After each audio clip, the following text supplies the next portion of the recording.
ভেবেছিলাম ভালোবাসা দিয়ে একটা বাড়ি বানাবো, ছাদটা দেব প্রেমের, জানালাটা দেব স্নেহের, দরজাটা দেব আদরের, অটুট মায়ার বন্ধন দিয়ে একটা বারান্দা দেব। বারান্দার টবে আলতো হাতে কিছু মমতা রাখবো, বাড়ির সামনে রোদে কিছু সুখের আবাদ করব। আর এই সুখ নিয়ে সারাটা জীবন কাটিয়ে দেব। আসসালামু আলাইকুম এভরিওয়ান, সবাই কেমন আছেন? আমাদের মেয়েদের কতই না স্বপ্ন, তাই না? একটা সাজানো গোছানো সংসারে। দেখা যায় বিয়ের আগেই যখন আর কি সবাই বাড়িতে টুকটাক বিয়ের কথা বলে, তখনই মাথায় এরকম কিছু বুদ্ধি আসে যে আমাদের যেখানেই বিয়ে হোক না কেন সেই বাড়িটা ছোট হলেও যেন শান্তির নীড় হয়, সবার সাথে সবার যেন ভালোবাসায় সম্পর্কটা জোরালো এবং মজবুত হয়। আসলে বিয়ের পর দেখা যায় অনেক মেয়েদের জীবনে অধিকাংশই উল্টো হয়। নিজেরা বিয়ের আগে বা বিয়ের পরে যা যা ভেবেছিলাম তার কোনো কিছুই হয় না। তখন মনে হয় হঠাৎ যেন কোথাও একটা কমতি রয়ে গিয়েছে। যে মানুষ বলে না, মন থেকে চাইলে নাকি সব কিছুই সম্ভব, আল্লাহ তাআলা দিয়ে থাকে। আসলেই কি তাই?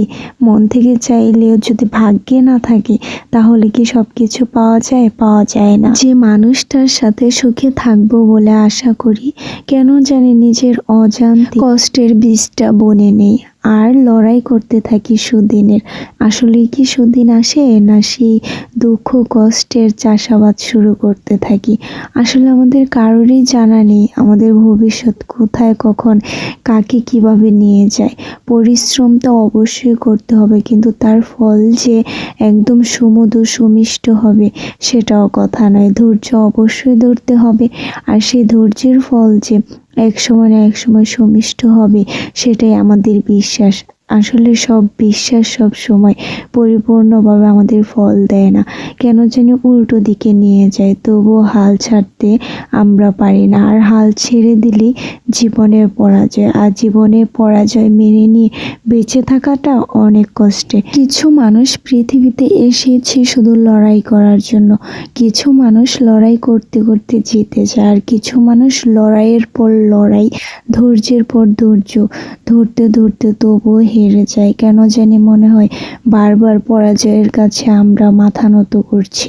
আসলেই কি মাথা নত করছি? কারণ জীবন যুদ্ধে বেঁচে আছি এটাই কম কিসে। পৃথিবী থেকে বিদায় নেওয়াটা আজকাল কতটা সহজ হয়ে গিয়েছে সেটা চারদিকে তাকালেই বোঝা যায়। আসলেই কি সহজ? মনে হয় যে বিদায় নিয়ে চলে গেলাম আর সব কিছু থেকে মুক্তি পেয়ে গেলাম। কখনোই না, মুক্তি পাওয়া এত সহজ না। এই পৃথিবীটা যত কষ্টের তার থেকেও বেশি কষ্ট পরজীবন। নিজেকে ভালো রাখতে গেলে, বেঁচে থাকতে গেলে অবশ্যই ডিপ্রেশন মুক্ত থাকতে হবে, আর প্রচুর পরিমাণে হাসতে হবে। যতটুকু হাসলে জীবনটাকে সবচেয়ে সুন্দর সুস্থ মনে হয়।